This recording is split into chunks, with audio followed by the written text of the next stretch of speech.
Thought I'd do again something not real long and not really get into our text for the book of Acts, but to kind of keep you thinking about Acts and where we're headed. I really wish that we could figure out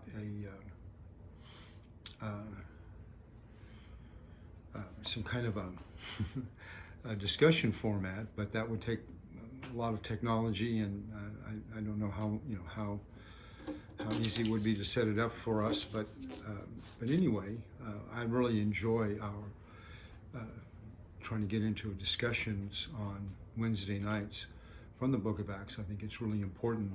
Acts has so much going on in it besides just showing us the advance of the gospel, and there's an awful lot that we can sorry about that we can do,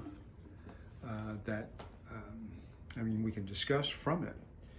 But one of the things I've been thinking about is Paul's place, because now that we're we're almost through, we're into chapter 14, and actually chapter 12 is sort of where we transition from Peter's ministry to Paul's ministry. Acts really has basically two focal points in terms of an apostle: first Peter and then Paul. And so it made me start thinking about Paul and his importance. As you know, Paul was actually born Saul in the city of Tarsus, which is in Asia Minor, and he is, as a result of that, a citizen of Rome, and he uses that on a couple of occasions in order to keep from being harmed, one time harmed further. And it does give us some insight into how important that citizenship is to Rome, and how protected it is by the government. In Acts chapter 23, Paul recognizes that there's in the Sanhedrin Council, that there's, of course, Sadducees versus Pharisees in there, and in order to create some chaos, he shouts out that I'm a Pharisee and son of Pharisees. And so we find out that his dad was Pharisee. It sounds like there's multiple generations of Pharisees. So it kind of ran in the family. That was the heritage. We also learned in Acts chapter 22, as he's giving one of his testimonies about his conversion, that he was schooled in Jerusalem under Gamaliel. He is considered, one of the top thinkers, and in fact, he is the one who earlier in the book of Acts recommends when the council is trying to stop the apostles from preaching. He's the one who recommends that they be careful, because if this is of God, you're not going to be able to stop it. And so it almost kind of gives you the impression that Paul was schooled under a man who really had kind of a calmer head about him than some of the others did. And we also know that, of course, Paul persecuted Christians. In chapter 22, verse 4, Paul says, he was zealous above all others, and he had letters from the high priest to go arrest Jews in Damascus. And, he was seeing people being put to death. And the first persecution that we see, where he's first cited, is the persecution of Stephen. I don't think that it suggests that he actually participates in Stephen's stoning, but he's certainly there and approving of it. And so there's kind of Paul's background, and Paul was, of course, pushing on to Damascus in order to go and arrest them. That seemed rather odd to me, and I don't know if you remember that I brought up the fact that back in Acts chapter 9, when Paul is pushing forward to do that, the Roman government sometimes allowed local governments a little leeway to police their own in other places. And so the high priest there in Jerusalem would have some authority. I'm sure it was limited, and so long as they were not Roman citizens, to go and to arrest people, Jewish folks in other towns who might be fomenting some kind of problems. But anyway, that just kind of reminds us a little bit about Paul's background. And Paul, on occasion, when he wrote to the Philippians and when he wrote to the Galatians, talked about the fact that he was, a Hebrew of Hebrews, and zealous beyond, those around him. And it is amazing that someone so zealous for Judaism and to persecute the church should all of a sudden be turned around and now become part of the movement. There was a rabbi some years after, of course, the first century, but some years ago from us, who said that the two things that hurt the nation of Israel the most was the destruction of Jerusalem in 70 AD and the conversion of Saul of Tarsus.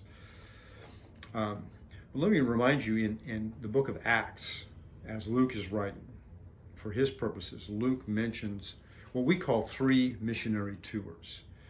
Chapter 3, beginning verse 4, Paul and Barnabas are sent out by the church in Antioch, and this lasts through the end of chapter 14. And they start off by going to the island of Crete and going through there, then up through Asia Minor, in sort of the southern region of Asia Minor, and then back down to Antioch. In chapter 15, verse 36, Paul and Barnabas split, and through chapter 18, verse 22, Paul is on his own with a different group. In fact, we see Silas. And here is where Paul now ventures into what we would call Europe. Sometimes I have to stop myself and remind myself that the Mediterranean world is a very diverse place. That there's North Africa, there's Israel, Palestine, and then there's on the top part is Europe, on the northern part, and this is where Paul is up, up in Asia Minor, and he gets this vision. Somebody from Macedonia asking to come and help, and so they go in, and there's Philippi, there's Thessalonica, there's Corinth, and there's all these places that he goes to, and then he comes back, and then there's his third missionary tour, which is in chapter 18 through chapter 21, or parts of it, and this is where he then starts heading back to Jerusalem. Now, what's interesting about this is that there are some who actually postulate that Paul had 4 missionary tours. Now, these others that I'm going to mention, except for the possibility of the last one, aren't really what we would call missionary tours. I think that what sets the 3 apart in Acts that are there are the fact that the Holy Spirit told the elders and the church at Antioch to set apart Paul actually it was Saul and Barnabas, and then send them out. And so that's what makes these kind of different. But nonetheless, if you read carefully, Acts chapter 9, after Paul's conversion, he's preaching, of course. And then he mentions in Acts chapter 26 other places he went. He also in 2 Corinthians chapter 11 and in Galatians chapter 1 mentions the fact that after his conversion, he went to Damascus, he went down to Arabia for a while, and then he went up to Jerusalem. Now, this isn't really much of a missionary tour in quite the same vein that the 3 that we find in Luke, but it is interesting that he is going to these places and he's doing some preaching. And then also in chapter 9, verse 30, and in Galatians chapter 1, he mentions that he goes back to Tarsus and he's in Syria and Cilicia. And so there he's doing some work. In fact, before Saul and Barnabas take off together on this first missionary tour in Acts chapter 13, Barnabas is sent by the apostles from Jerusalem up to Antioch. And they also send prophets up there so that Antioch has, the Antiochian Christians have access to God's revealed word, orally at least, through these prophets. And while they're there, Barnabas decides to go to Tarsus and get Paul and bring him back. And that's when the tours begin. And so this is probably, it's during this time period that he mentions in Acts chapter 9 and then in Galatians 1 that it happened. But then some consider his tour from Jerusalem, where he's arrested, out to Rome as a missionary tour as well. Now in Acts chapter 21, Paul goes back to Jerusalem to take some alms, and he's asked by the elders to take a vow and go be part of a group of men who have taken a vow, Jewish Christians who are in the temple. And while he's there, somebody creates a stir because they think Paul has brought Gentiles in, mainly because they've heard that Paul's out on the missionary tour, converting Gentiles to the way, and so they think that's what he's doing, is he's upending all of their traditions and so forth. And so when we get to chapter 21, which may be a little while, of course, in our Wednesday night class, we'll talk about his arrest and so forth. And then while there's a plot to kill Paul, and he's taken down to Caesarea by the Roman officials. And while there, he makes a defense to King Agrippa, who was one of Herod the Great's descendants. I forgot now whether he's a grandson or a great-grandson.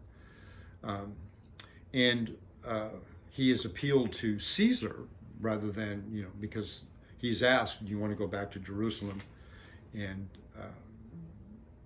defend the charges that are made against you? He says, no, I'm where I should be. I appeal to Caesar. And so they decide, of course, naturally, since he's a Roman citizen, to send him to Rome. And so he gets on a ship with a centurion who protects him along the way. And I'm sure and I have no doubt that God put the centurion there just for Paul. And so anyway, they go, and there's a shipwreck, and they end up on Malta, and they find another ship, and then they end up in Rome. And then now Paul is, he told the Romans that I want to come to you, and so I can go, so I can go to Spain and, places beyond Rome. But he ends up not there, of his own free will, but there because he's a prisoner and he's appealed to Caesar. And so he goes there. And the way Acts ends on a positive note, some believe, and there's some later writers who write about Paul being released. And since, Paul mentions some things in Romans about where he wants to go and what he wants to do, and there's also some extra biblical writers who write about him, and he mentions some things in Timothy and Titus, that some think that he ends up going out to Spain and then back to Crete and then Asia Minor and Macedonia. And somewhere he's arrested again. And of course, that's where 2 Timothy, Paul talks about his life being poured out like a drink offering. And the traditions, or what we've read in some others, are that Paul was beheaded. And that's the way that they did Roman citizens. Non-Roman citizens who were guilty of some really heinous crimes or insurrection or rebellion, they crucified, because they wanted everybody to see that if you try to rebel against us, it is a very slow, painful death that you're going to have to endure. But for Roman citizens, when they determine that you are guilty of a capital punishment, what they do is they do it quick. They chop your head off.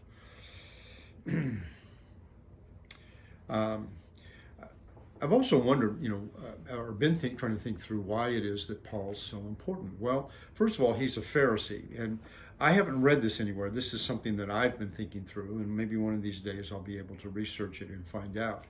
But to me, as I read through the Gospels, especially Matthew and Mark, where Jesus has all these interactions with the Pharisees, it seems to me like the Pharisees' whole focus is to help the Jews, especially there in Israel, to keep separate from the Gentiles. And so it's almost humorous to some degree, or to think, and certainly ironic, in a way, to think that you're going to take somebody who is part of a group whose name means the separated ones, and send him to the very ones they try to separate from in order to convert them to become part of the fellowship that he's now a part of. Now, if you followed that along, if you followed what I just said, send me a text later on and explain it to me. No, I'm just teasing. But it is, to me, it is kind of fascinating that the most zealous of the Pharisees, whose main focus was to help the Jews keep the traditions of the law alive by explaining all of the new situations in which they would counter and finding new applications to keep them separated from the Gentiles, that now he's the one who's sent to the Gentiles. Somebody mentioned some things also that we see in the book of Acts, that Paul is driven by what one guy called doxology. Doxology is sort of the study of praise in its actual thing, but when we see a doxology, what we're talking about is a short passage in Scripture that gives this praise to God. And you know what the song doxology is. Paul is driven, he says, then by theocentric concerns versus anthropocentric concerns. Now, what that means, theocentric means centered on God, and anthropocentric means centered on humans. And anthropos is the Greek word for humanity. It's translated man because we get that from mankind and so forth, but it basically means humanity. And this one fellow said that God's more God-centered in his evangelism than he is man-centered. You know, I noticed when I was in preacher school, we were really focused on the saving of souls, and that's good. Part of the problem with that, though, is that we tend to focus upon the numbers, and we tend to focus upon a church's ability to do that, and it gets very frustrating that when we don't have many conversions by that. And there are some places where, I have some friends who are missionaries, and I won't mention where they were. They were in Europe someplace, and they labored for years, and congregations that I was at helped support them, and they saw very little happen, and yet they found it difficult to get support because they didn't have the big numbers. But if you are God-centered, that means that what you're more concerned is the spread of the glory of God and the grace of God. And that's really a good way, I think, to think about evangelism, is to make it God-centered, that we are telling people about God's grace and God's glory, and if they don't want to hear, we'll just go to the next person. And that way we get, I think, a little less quantitative in our viewpoints on evangelism. But Paul's still motivated very much by mission. Even though Paul never mentions it, at the end of Matthew, Jesus says to the disciples, to the apostles, go and make disciples of all the nations. Now, and of course, what that is, Matthew's showing you the fulfillment of what happened in Genesis chapter 11, where God scattered the nations. Now God is bringing the nations back together in Jesus. And so even though it's starting in Jerusalem and it's a Jewish thing at first, it's more meant, of course, to spread out and to bring the Gentiles and thus all of the nations back into God's family. I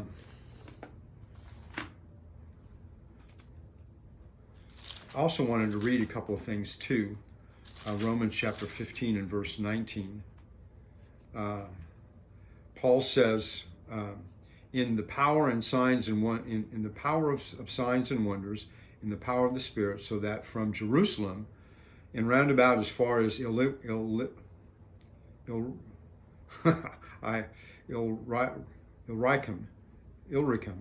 I have fully preached the gospel of Christ. So Paul has this idea about going from Jerusalem and out as far as possible in order to do that. And also wanted to read Isaiah chapter 66 and verse 19.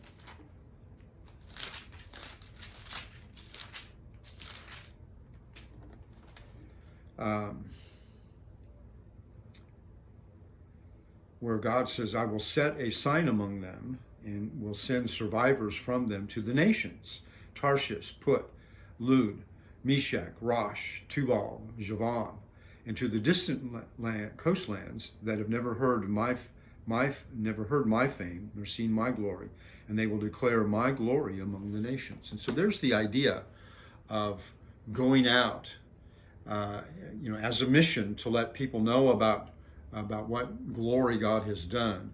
And even, in Isaiah it talks about the fact sending out survivors. That's one of Isaiah's word for the remnant, the small group. In Israel, not everybody was in actuality a believer. In fact, Paul in Romans chapter 9 says not everybody that is from Israel is of Israel.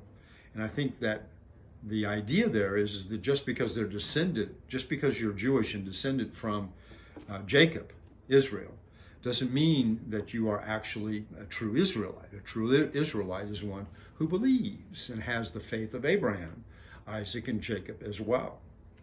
And Paul was challenging, of course, his people to believe that way. And so I think that what this individual is saying is that in Paul we get this idea again that his mission is God-centered, in seeing the glory of God taken from Jerusalem and out to the nations all over the place, so that they might hear of God's fame and so forth. Now, as we go through Acts, and we see the different speeches that Paul especially makes to the different groups, to Jewish groups, to Gentile groups, we get this idea that Paul was very audience sensitive, but not audience driven. There was years ago, in fact, I think it's Amusing Ourselves to Death book, where Neil Postman was the author, and he was showing how, what TV actually does to us. And he wasn't saying get rid of technology and TV, but he's saying we don't stop to think about how, we just think of it as a neutral media, a neutral level, a neutral means of communication. And he says it's not neutral. Everything we do in communication is different in the way that it approaches. But anyway, he talked about religious programming on there, and he said literally in this is what somebody did. What one TV program did was the people went out and they surveyed what people wanted and then gave that to them. That's what some people do in churches. They find out what the community wants and give that to them. This individual says Paul was audience sensitive. He would quote from Greek philosophers, Greek poets. He would use part of their culture in order to get points across. But he was not driven by the audience. He did not change things and compromise. And I think that's one of the things we would find in the book of Acts as well as we work through it. So anyway, this is a little bit about the importance of Paul in Acts, and I'm going to think a little bit more about it myself, and I want you to think about it and share some thoughts with me. If you're watching this from our website, you can go to my YouTube channel and you can leave some comments there about this. So if you've got some thoughts on why Paul, why is he so important? We've got half of the book of Acts is about his ministry to the Gentiles and what he was doing. And then, of course, from there in Romans all the way to Philemon, 13 books. The first 13 books of the letters we have of Paul writing. Paul is such an important figure. And it's not just because of what Paul brings to the table in terms of his own skills and his own thinking and so forth, but it's also how God used him and why God used him in the way that he did. God doesn't use people just because they're strong. God uses people because they're weak in order to demonstrate his glory. So there's some things about Paul that we need to kind of bring him down off the pedestal we take him on. We put him on and kind of figure out what is it that God's using him to show us. But anyway, that's kind of my thoughts about Paul in the book of Acts. So I hope you enjoyed it, and I hope to see you soon. God bless.